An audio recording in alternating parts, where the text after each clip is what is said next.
back, everybody. It is another flight with the working brother. Drago Bosnic is here. We're gonna go flying. Drago, welcome back. How you doing? Yeah, I'm great, man, and it's always great being here. Third time we record this. Third take. Like, share, subscribe. Everybody who doesn't know, this is a comedy show usually. Now we're going flying. So let's go flying.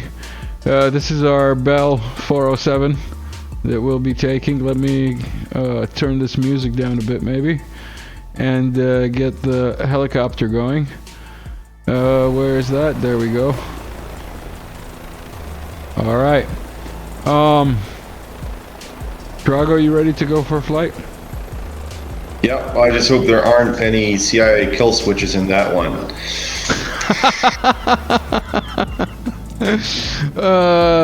Drago did not forget this is a comedy show. Where is this? Come on, can you see what's going on? You probably can't see. How about now? There we go. That should that should be working for you now. The only problem is I can't see what you can see. Why is that happening? What happens if I press this and I go like that and then I go here? There we go. And then I can put this here and then I can see what you guys are seeing. Excellent. Hi, welcome. One man show.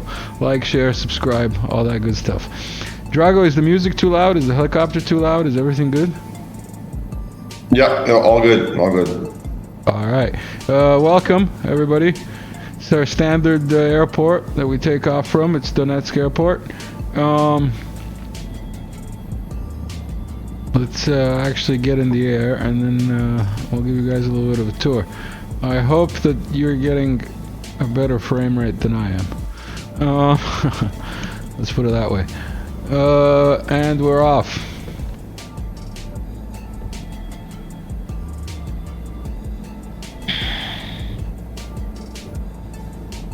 That's Donetsk, city of a couple of million people before the war,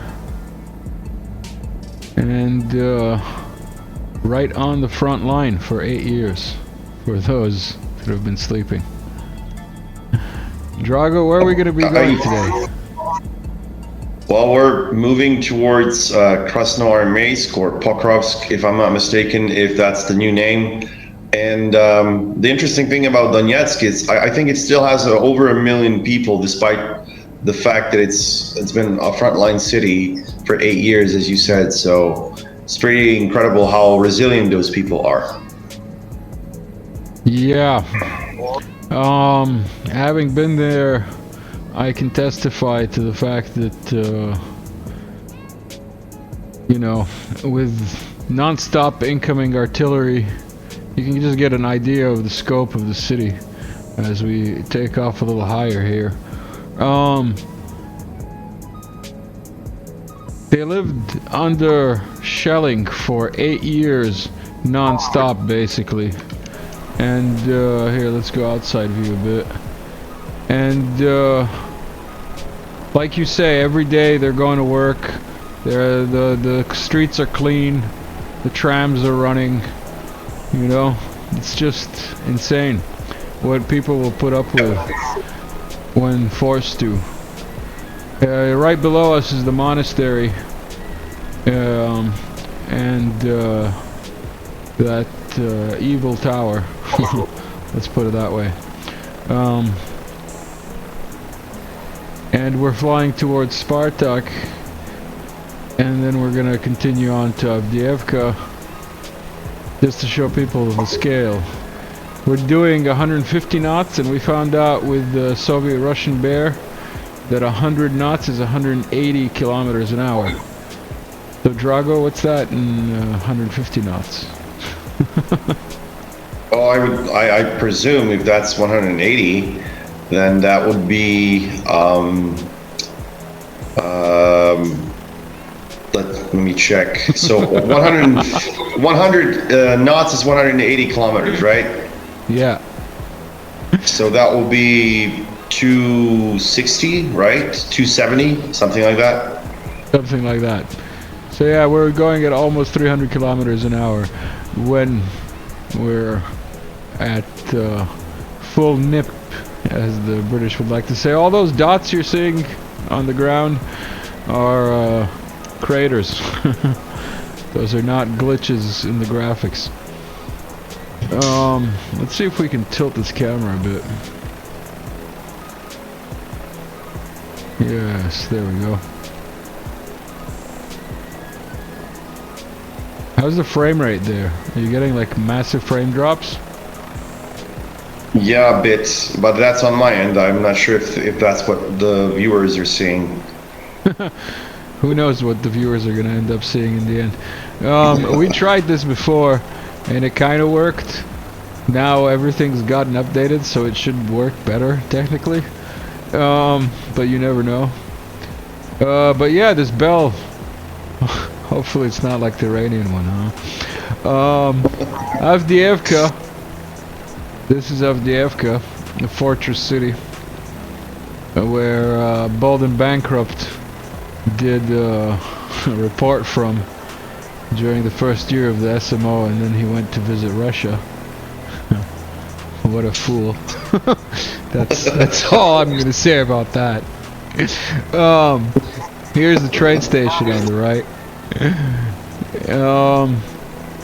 And we're going west now.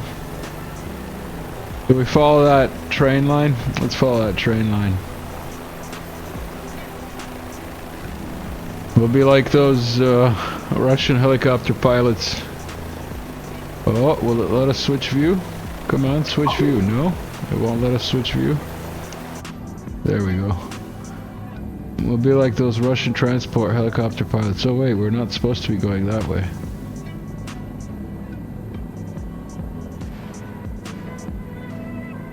And that, children, is why you shouldn't fly outside view. You might get disoriented. Oh, I think it's the kill switch, man. So tell me, what's your take on why it took the Russians so long to grind down the Ukrainians? I don't know what you're talking about. The Russians are losing, man. They're definitely losing. I mean, forward. The economic front is definitely somewhere where they already lost. Yeah. I mean, the sanctions have been working for. Yeah, the sanctions have been working for nearly 3 years, and we see the effects. Of course, it's affecting the Russian military's performance, right? Yeah. Obvious. They're losing because they can't get all the washing machines and microwaves and everything else they need to win a war. Viewers, we're passing Orlivka or Orlovka. This is it. Here on the right. Oh, there's some other person flying. Sergei Goyman. Alright. Sergei's a goy. So yeah, Orlivka. That's current front line. All these or no, wait, we're still on the way. No, this is old front line. We're still on the way. Let me zoom out here. Yeah, we still got a ways to go. I can maybe gain some altitude. This is not enemy airspace. Yeah. And also maybe catch up on the frame rate, because what you guys are seeing is much worse than what I'm experiencing. Let's put it that way. What is that? Perska Silska Rada. Yep. So I found out from Soviet Russian Bear flying just a bit ago that Silska Rada is like Seovska Uprava. Suštinski. Oh yeah, Rada would be like a parliament of some kind or a council. Yeah. So yeah, I guess that's what it means essentially. Novoselivska Persha on the right. As we make our way at full speed. Okay, it's giving us an airspeed warning. We shouldn't overspeed.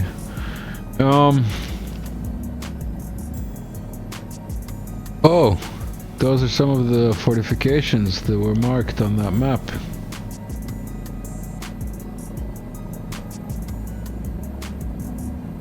I think these are not just random things in the grass.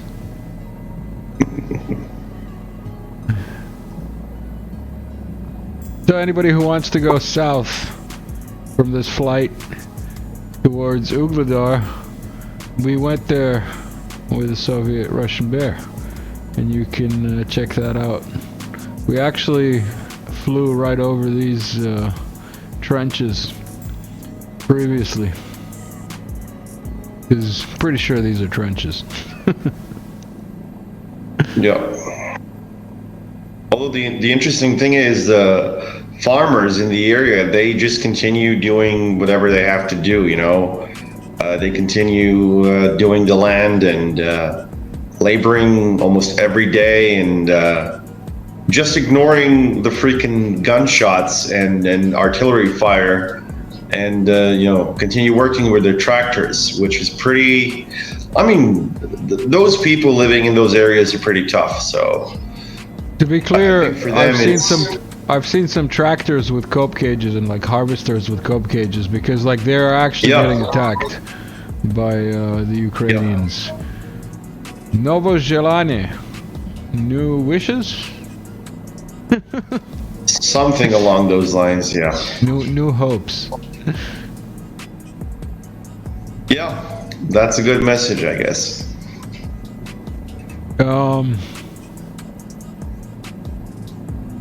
What was the first? I think it was Mikhailivka or something like that. It was the first, there we go, Mikhailivka. The first waypoint. I wonder if, oh, that's the train tracks. That must be the train tracks on the right. Yep.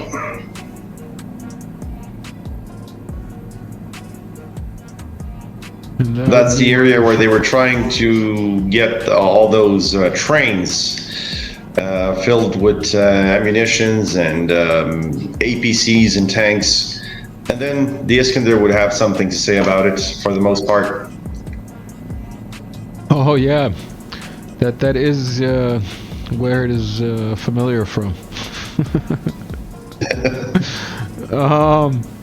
I was actually thinking that train station kind of looks familiar with this like line and this curve, and you could be very right because that was behind enemy lines previously. We're flying basically from where the front lines were, kind of in a diagonal way to where the front lines are now, and we still haven't reached where the front lines are now. Yeah. This would be a horse track, probably. Yeah, I guess.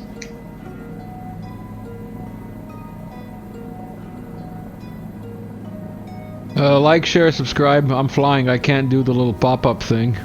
So, like, you know. I need to get a timed animation that pops up while I'm flying.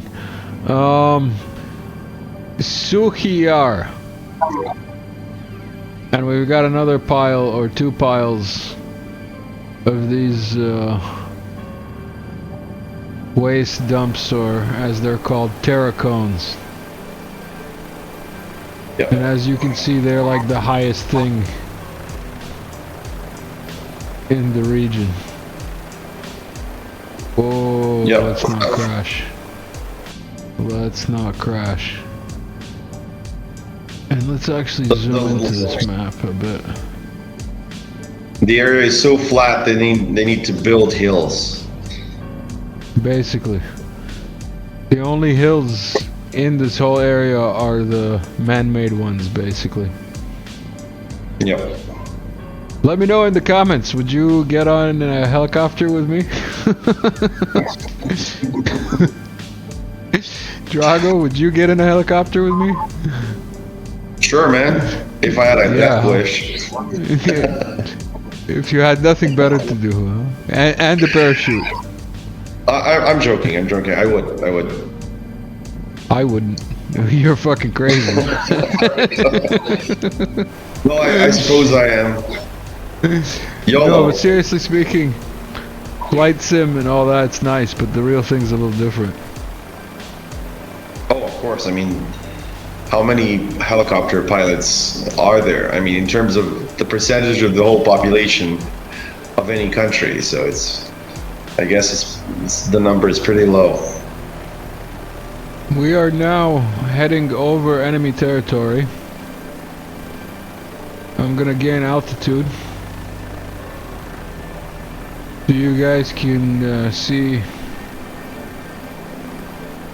Pokrovsk, also known as Krasnoarmeysk, I believe. Should pop up any second now. And that's gonna be the next big town to be declared insignificant. Yeah. Of no strategic, like it was strategic. importance. It was strategic until the Russians reached it, and now it's suddenly it's soon is going to be completely irrelevant strategically speaking. So I think it's already starting to become irrelevant. It's not small, as you can see. Compared to Donetsk, it's small, but not small by any standards, especially as far as military stuff is. And there's Mirnograd in the background, and Dimitrov.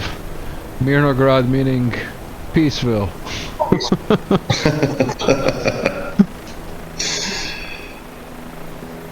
And here you can get an idea. Are going to rename it. Here you can get an idea of where the Russians made their original advance. Oh, let me stop moving with this camera and get the mouse out. And over here on the right of the chopper, and between me and the chopper, you've got the original angle that the Russians came at it. Alright, what's our speed? 150.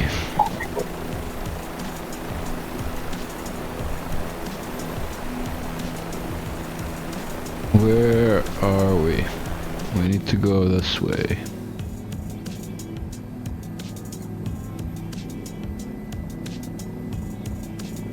And yet again another hill, which yet again is not natural. And it's funny that even here in the flight sim, you can tell it's like wasteland from mining. Watch as we approach. They look like lakes, but they're actually not lakes. They're like the spillage. And actually, let's do a little pause here and have a look at this one close up. Oh, as it renders.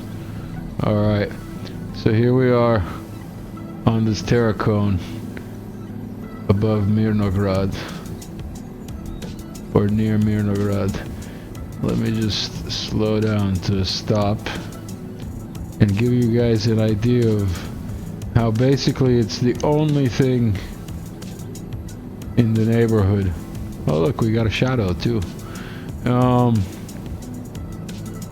The only thing in the neighborhood that's this tall, and why it is of strategic importance, or military, at least tactical maybe, importance. Wouldn't you say, Drago? Yeah, of course. I mean, as they always say, take the high ground and you have an advantage. So if you take the only high ground there is in the area, you have a pretty big advantage, especially in artillery. I mean, if you're able to set up very good, or if you have good artillery systems, you could use it to impose fire control, like, I don't know, 20 miles around that area. So it's pretty significant, I would say.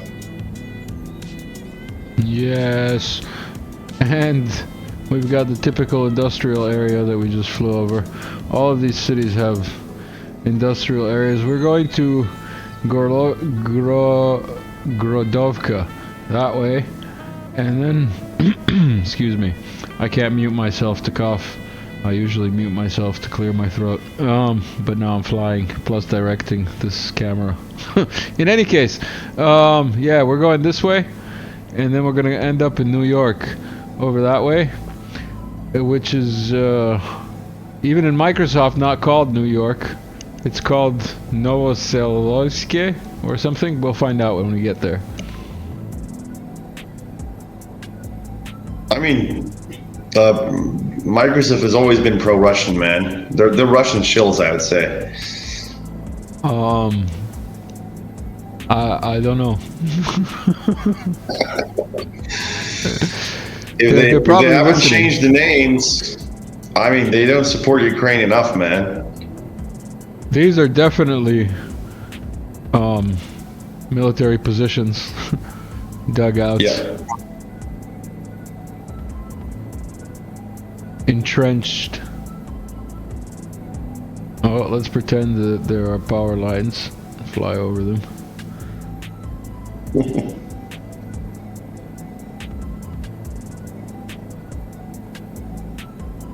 Come on, little PC, you can do it. You can do it. We can make it to the end, little PC. How much of this flight do we have? Oh, we're still flying over the northern Donetsk,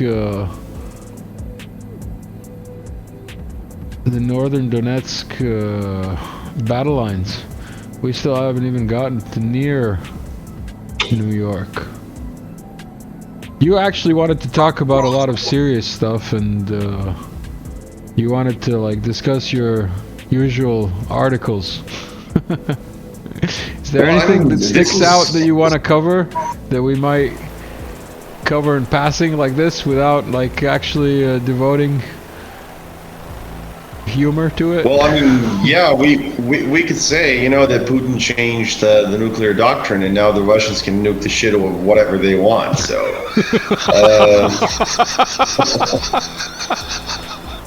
but that's not important, you know. It's not a big deal.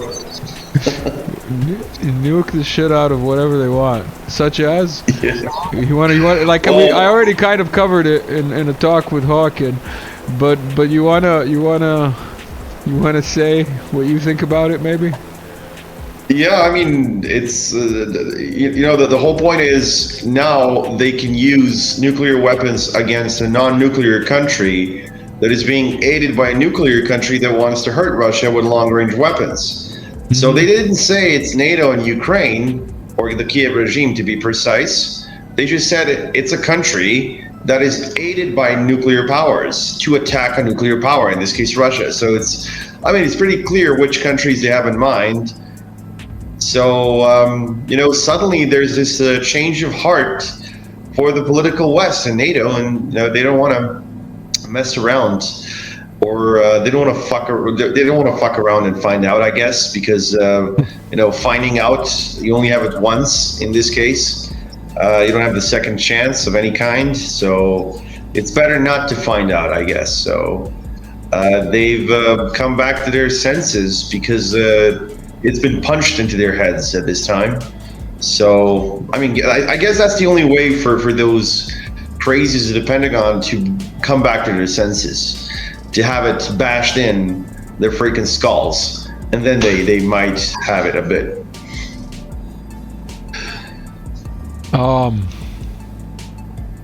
So we flew over Novotoretsk.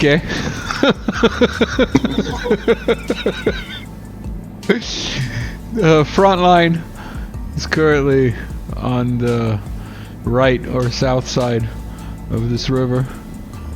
And I think we're supposed to go a little bit more south now. Okay. Wow. Hello, lag. Stop.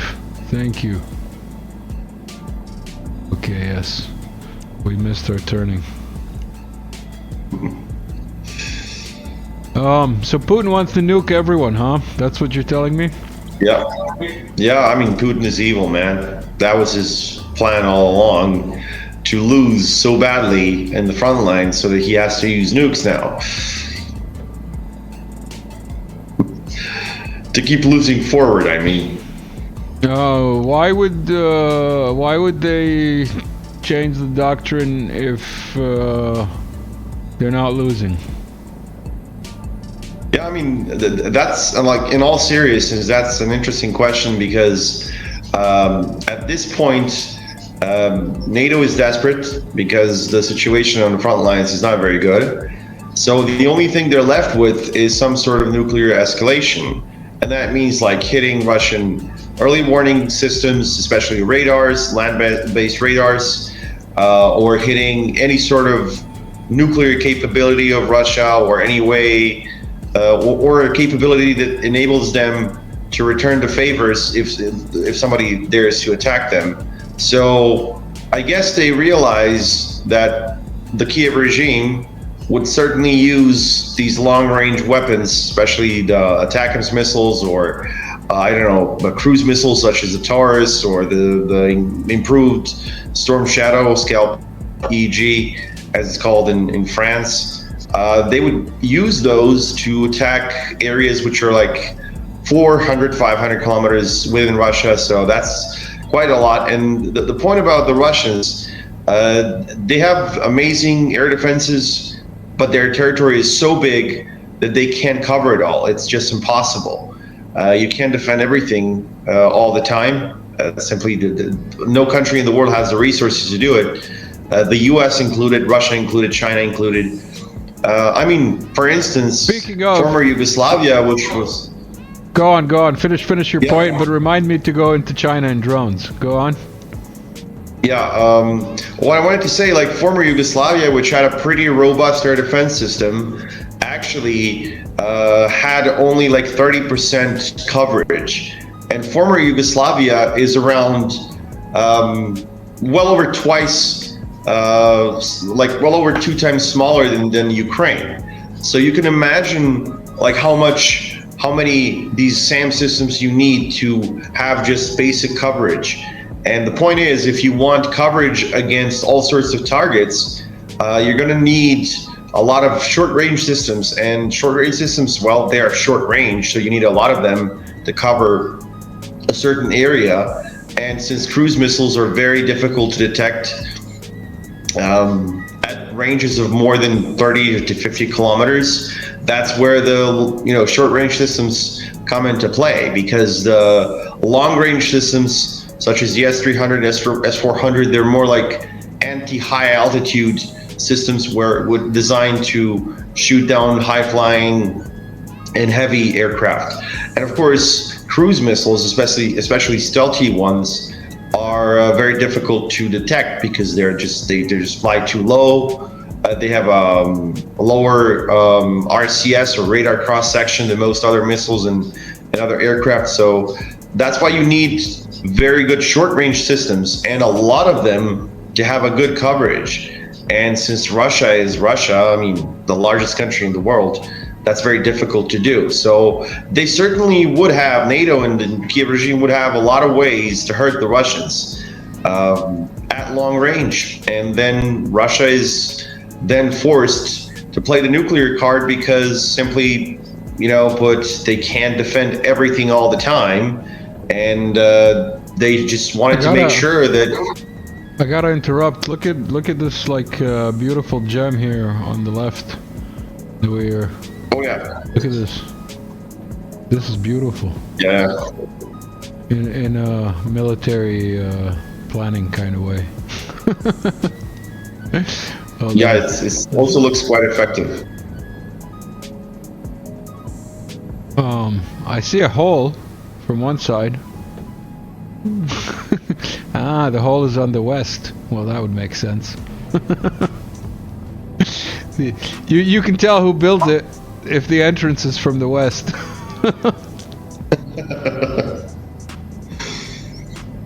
All right. Yeah, so I was gonna say, you're saying air defense coverage, blah blah blah.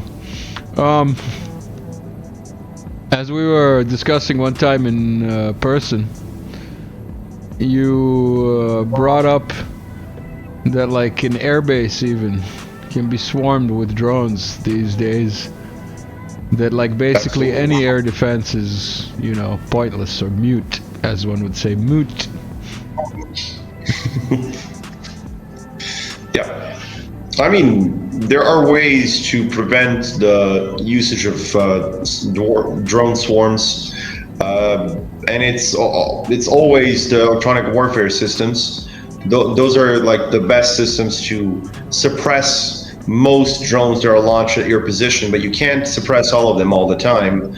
So something is going to go through, and this is where the short-range systems come into play. But the point is, if you have like thousands of drones coming at you, even if you shut down 900, you still have 100 to deal with, and oftentimes you don't have enough missiles or whatever, you know, like, and you can't always rely on guns, you know, on auto cannons. As the old saying in Command and Conquer goes, "I built for China." You know? Did you see that Chinese video with the like millions of drones, like 7,000 something drones? Yeah. I mean, they're going to be unbeatable in the drone games in the future. And you know, the Pentagon is pretty terrified about it. They keep blabbering about China. I actually wrote about it a couple of times before after our last talk, and you know, they keep whining that China is becoming too powerful. You know, that they can't do anything to it, and so on and so on.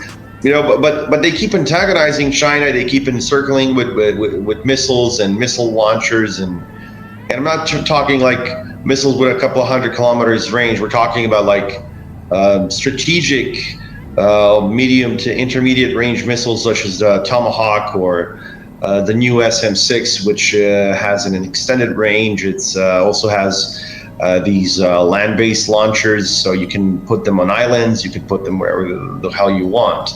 So, you know, they're trying to get on China's bad side, and then they keep whining that China is angry at them. Well, I guess if you point missiles at people, they're not happy. I know, shocking.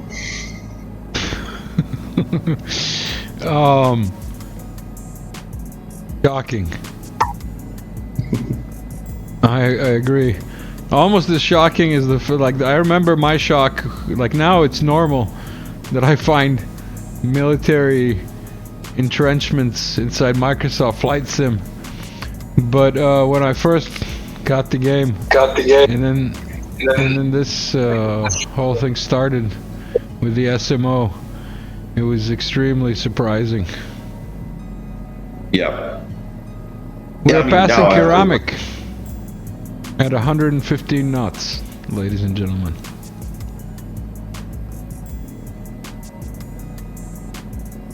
What can I say, Drago? Shocking. The Chinese, do you think they're gonna take over Taiwan with drones? Just send like, you know, 12 times 7,000 swarm. Well, they like could. 12 laptops and take over the whole military, basically. Also, did you see the Serbian Ivica Dačić in, I believe it was Guangzhou? Or was it Guangzhou that he was at? Guangzhou, yeah, I think that it was Guangzhou, if I'm not mistaken. So, yeah, I mean, you know, like since last year, China has started lobbying for Serbia to at least get closer together with BRICS. Obviously, this is a great thing for us. The only problem is like our strategic situation is not very good for that yet. But of course, like that doesn't mean we shouldn't start building bridges towards BRICS. I wish there could be a literal one, you know, that could be used strategically, but there isn't one. But I think, like in all seriousness, we should start building these closer ties with BRICS countries. I know it's very, like there's always a problem of Serbian-Russian relations, and I always get these questions from my readers, like, why isn't Serbia more pro-Russian? And when I say Serbia, I mean the official government and everything else. Well, I mean, it's very difficult to be officially pro-Russian when you can't even, have any sort of like a corridor or some other way to reach Russia or to have Russia reach you. And when you're surrounded by NATO, hundreds and hundreds of kilometers in all directions, it's very difficult to lead any sort of policy or foreign policy that's not going to be in their interest. So you have to take their interest into account, regardless of how little love you have for them, and that's putting it mildly, obviously, when it comes to Serbia. So, like we have a similar problem with China. Like right now, we don't have as much pressure when it comes to our relations with China as we have when it comes to Russia. So we have some sort of leeway in that regard. However, as the U.S. involvement in the Asia-Pacific region is increasing, it's going to be a lot harder for us to keep the same level of relations with China that we want. So, we have to play this 6 or 7D chess to be able to, increase relations with BRICS. Let's see how that goes. I know it's not very easy, but hopefully we're building our own connection or a bridge to future, because obviously multipolarity is the only future that any sane country wants.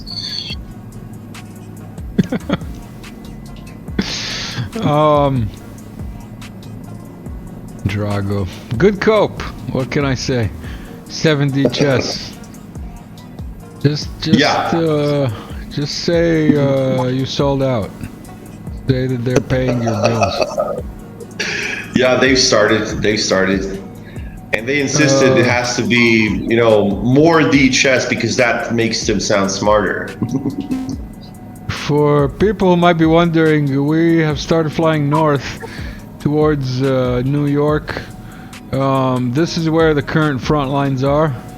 This, hold on, let me grab the mouse. This looks like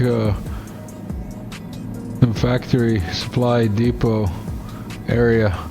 But, yeah, we've started flying towards New York. We also got a little bit off track here. There we go. Novogradskoye, also known as New York. The infidels. But can you imagine how crazy it is? Like, they keep saying, oh, we're Ukrainians, this is our land, we're Slavs. And then they change the name of something that should be called New City, if you translated it from the local name, to New York. So it's not even like New City, but it's New York specifically. Like, why the hell New York? No comment.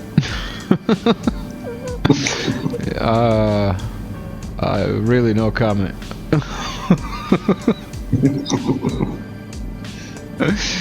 Moving right along. Here you can see New York, also known as Novosilovsky, or yes. Apparently the guy who renamed it was somebody who, even a long time ago, like Soviet times, came back from living in New York and founded it, supposedly. But like with everything else you hear online, don't believe it. Oh look, another industrial area right next to the train tracks. What a surprise. Yeah. It's almost like it was the same institutions that were designing this whole area. No, man, those are just conspiracy theories. Come on. Nelly Pivka.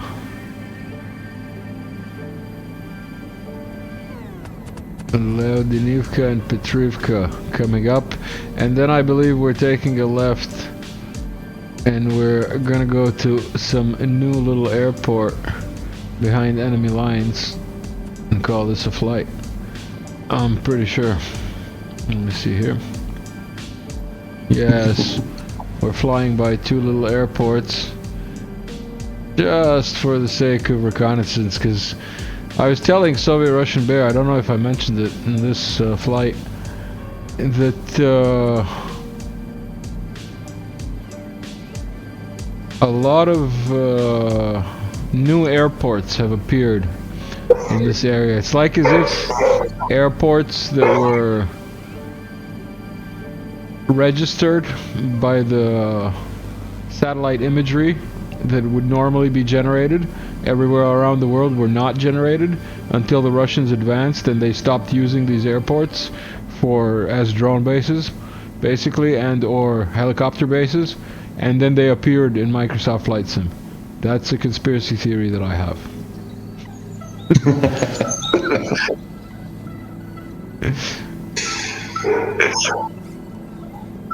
Are you still there? Yeah, I'm there. Can you hear me? I can hear you, but I think your picture's frozen, and I'm wondering how long that's been frozen. Well, I haven't even been watching at my pictures, so I have no idea, to be honest. Yeah, your picture's frozen. Looks like we're gonna have to do an emergency landing. Let's do an emergency landing right here.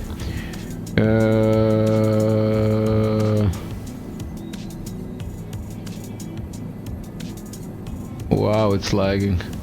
But your camera has nothing to do with my lag. That's something to do with you. Yeah, I guess.